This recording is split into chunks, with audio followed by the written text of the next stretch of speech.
Pemirsa, usai melaksanakan sosialisasi Pilkades serentak bagi 83 desa, Dinas Pemberdayaan Masyarakat Desa Kolaka Timur menegaskan bahwa seorang ASN dibolehkan mengajukan diri sebagai calon kepala desa atas persetujuan Bupati. Pelaksana tugas Kepala Dinas PMD Kolaka Timur melalui Kepala Bidang PMD Kusram Maroli yang ditemui di ruang kerjanya mengatakan bahwa tahapan Pilkades serentak tahun 2022 untuk 83 desa di Kolaka Timur ada 5 tahapan, yakni tahapan persiapan, tahapan pencalonan, tahapan pemungutan dan perhitungan suara, tahapan penetapan hasil pemilihan, terakhir masuk pada tahapan pelantikan. Untuk saat ini, Kolaka Timur baru masuk pada tahapan persiapan dengan diawali pembentukan kepanitiaan kabupaten dengan beberapa OPD terkait, dan hari ini sudah dilakukan launching sosialisasi Pilkades serentak Kolaka Timur, dan selanjutnya pada tahapan-tahapan yang lain akan berjalan secara otomatis sampai pada bulan Desember yang menjadi puncak pemilihan masyarakat untuk menentukan kepala desa yang akan memimpin selama 6 tahun ke depan di masing-masing desa dari 83 desa.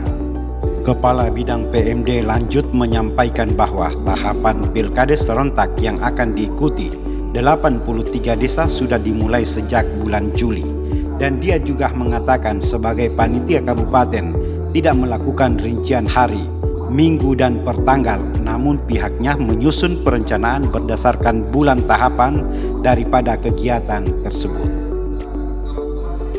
Selanjutnya, menanggapi terkait adanya anggota BPD yang sudah meninggal dunia, bahkan sudah ada yang pindah domisili atau mengundurkan diri, Kepala Bidang PMD menjelaskan bahwa BPD sudah diatur dalam Permendagri nomor 110 tahun 2016 tentang Badan Permusyawaratan Desa. Apabila terjadi kekosongan jabatan di BPD, maka dimusyawarahkan oleh anggota BPD itu sendiri dengan dituangkan dalam berita acara, daftar hadir, dan dokumentasi.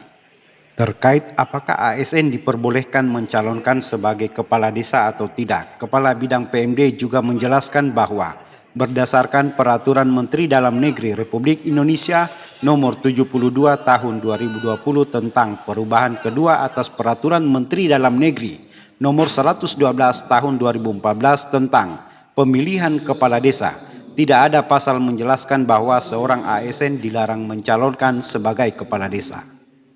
Khususnya di Kolaka Timur, ASN masih dibolehkan mencalonkan sebagai kepala desa selagi ASN yang bersangkutan mendapatkan lolos butuh dari atasan langsung melalui BKPSDM dan cuti diizinkan oleh Bupati.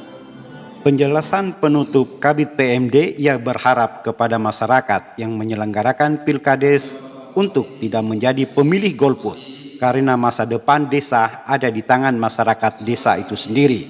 Jadi pilihan untuk golput bukan solusi yang baik, tetapi akan menjadi presiden buruk bagi masa depan desa. Di Kolaka Timur 2022, itu di 83 desa di Kolaka Timur, itu tahapan persiapan, kemudian di tahapan pencalonan, kemudian masuk tahapan pemungutan dan perhitungan surat suara, kemudian penetapan hasil pemilihan, dan terakhir tahapan di pelantikan. Untuk Kolaka Timur baru masuk pada tahapan persiapan. Ya, diawali dengan pembentukan kepanitiaan kabupaten dari beberapa OPD terkait. Ya. Kemudian tadi sudah ada launching sosialisasi Pilkades serentak Kolaka Timur. Ya.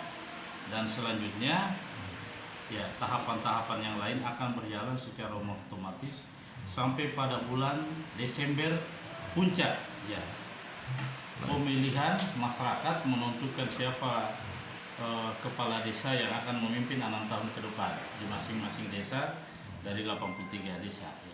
Jadi sudah diawali tahapannya itu sejak bulan Juli, ya, pembentukan tim kabupatennya, dan tadi tepatnya di 31 Agustus itu sudah launching sosialisasi Pilkades dari panitia kabupaten 83 desa. Tidak melakukan rinci hari, minggu dan pertanggal, tapi kami menyusun perencanaan berdasarkan bulan. Nah, bulan tahapan daripada kegiatan itu, ya. Jadi pihak kecamatan yang akan menyusun dan lebih cepat ya, melakukan persiapan tahapan pelaksanaan pilkades di masing-masing desa. Yang pastinya ya, tahapan itu sejak bulan Juli berjalan. Kemudian di tahapan pencalonan itu masuk pada bulan Oktober. Ya. Pemungutan dan perhitungan suara itu akan masuk di bulan Desember minggu ketiga. Ya, termasuk penetapan hasil pemilihan dan pelantikan itu sendiri kita jadwalkan pada bulan Februari tahun 2023. Ya, persoalan lebih rinci hari, tanggal dan waktu akan ditentukan oleh masing-masing camat. Ya.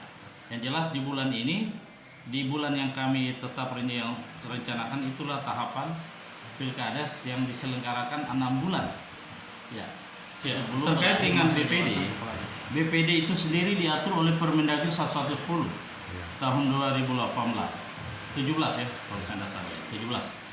Nah, BPD dalam pengangkatannya ya itu melalui pemilihan langsung. Ya. Di mana keanggotaan BPD untuk Kolaka Timur itu maksimal 5. Karena dihitung dari jumlah penduduk, dan untuk wilayah Sulawesi dari 2000 KK dan 400 jiwa. Itu maksimal 5 keanggotaan BPD. Nah, berkaitannya dengan tahapan pilkades, BPD itu sudah diatur sendiri dalam Permendagri 1110 jika terjadi meninggal dunia atau mengundurkan diri, maka kekosongan jabatan yang ada di BPD itu dimusyawarahkan oleh anggota BPD itu sendiri ya, dengan dituangkan dalam berita acara, daftar hadir, kemudian dokumentasi ya, mereka bermusyawarah kembali ya, di mana anggota BPD yang meninggal ataukah yang mengundurkan diri atau sudah tidak bersedia untuk melaksanakan tugas sebagai anggota BPD, maka pengganti antar waktu diambil dari nomor urut di bawahnya. Ya, itu dituangkan dalam berita acara, daftar hadir dan dokumentasi anggota BPD itu sendiri ya, sehingga itu kami tidak merevisi lagi SK BPD secara kolektif oleh bupati, tapi cukup berita acara melampirkan dalam penerimaan insentif mereka. Ya, itu rekomendasi BPK. Ya. Jadi SK awal dilampirkan dengan daftar penerimaan dan berita acara pergantian. Ya. Dan jika dalam pergantiannya anggota BPD itu sendiri sudah tidak ada lagi nomor urut di bawahnya, itu boleh diambil dari tokoh masyarakat. Tergantung dari 4 atau 5 anggota BPD sendiri yang bermusyawarah. Jadi intervensi desa terkait dengan pengisian BPD itu sama sekali tidak boleh. Ya, karena BPD itu adalah jabatan ketokohan, dipilih langsung masyarakat dan di-SK-kan bupati. Sama kapasitasnya dengan kepala desa.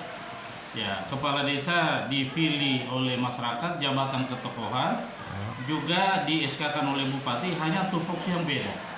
Satu sebagai penyelenggara pemerintahan, satu sebagai pengawas. Jadi di pemaparan materi saya itu sudah jelas sekali saya paparkan bahwa berdasarkan Permendagri 112 tentang pemilihan kepala desa tahun 2014 dan perubahannya Permendagri 65 sampai Permendagri 72 2020 tentang pilkades, itu sama sekali tidak ada pasal yang melarang PNS untuk masuk sebagai calon kepala desa.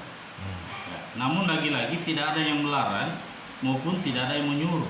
Ya. Sehingga ini saya tadi sempat menjawab di Kabupaten Konawe Selatan itu kemarin mereka melarang untuk tidak mengikutkan PNS.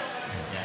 Itu boleh ya, dikuatkan dengan peraturan daerah atau peraturan bupati ya, dengan alasan kekurangan pegawai. Ya, jadi hal-hal yang tidak diatur dalam Permendagri boleh diatur oleh peraturan daerah atau peraturan bupati. Tapi begitu sebaliknya, andaikan di Permendagri atau aturan yang lebih tinggi di atasnya diatur, itu tidak boleh lagi diatur di peraturan bupati. Ya, karena ini peraturan bupati atau peraturan daerah lebih tinggi aturan di atasnya. Jadi aturan di atasnya terkait dengan pilkades tidak dilarang PNS.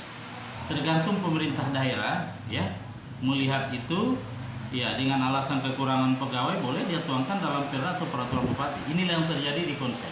Tapi untuk hari ini Kolaka Timur, ya itu masih dibolehkan PNS selagi ya PNS yang bersangkutan mendapatkan lolos butuh dari atasan langsung, ya melalui BKPSDM, ya dan cuti oleh bupati, diizinkan oleh bupati. Ya. Saya kira itu, dan itu di persyaratan administrasi dan di persyaratan calon, ya itu sudah terurai sekali. Ya. Itu ada cuti bagi PNS, TNI, Polri dan lain-lain. Jadi sampai hari ini Kolaka Timur belum melarang keikutsertaan PNS untuk masuk di konstitusi Pilkades, ya selagi ya ada izin dari atasan langsung dulu. Tapi kan di melalui sini memang BKD dan berpotensi bang, berpotensi terjadinya konflik antara masyarakat dan masyarakat. Nah, himbauan Pak Kabid terhadap masyarakat yang mengikuti Pilkades ini seperti apa? Himbauan untuk masyarakat ya Pak Kabid? Ya, pertama himbauan saya terhadap masyarakat dari 83 desa di Kabupaten Kolaka Timur ya. Ya, saya harapkan kepada masyarakat desa yang menyelenggarakan Pilkades ya untuk tidak menjadi pilihan menjadi pemilih yang golput. Ya, karena masa depan desa ada di tangan masyarakat desa itu sendiri. Jadi pilihan untuk golput itu bukan solusi yang baik, ya, tapi itu akan menjadi presiden buruk bagi masa depan itu desa sendiri.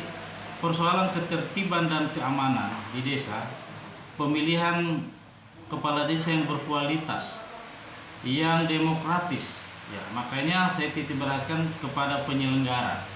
Dalam hal ini wilayah pengawasan yang ada di Badan Permusyawaratan Desa dan yang lagi-lagi akan membentuk panitia pemilihan kepala desa, ya, sehingga akan tercipta Pilkades yang berkualitas, yang kondusif, demokratis, tentunya dalam hal wilayah pengamanan, ketertiban dan ketentraman itu keterlibatan dari unsur penegak hukum, ya, dalam hal ini Polres dan Dim Kejari yang memang dalam Permendagri ya terkait dengan Pilkades mereka adalah masuk tim kabupaten sebagai pengarah di Pilkades. Selain dari tugas mereka adalah mengamankan Pilkades di Kolaka Timur yang aman dan kondusif.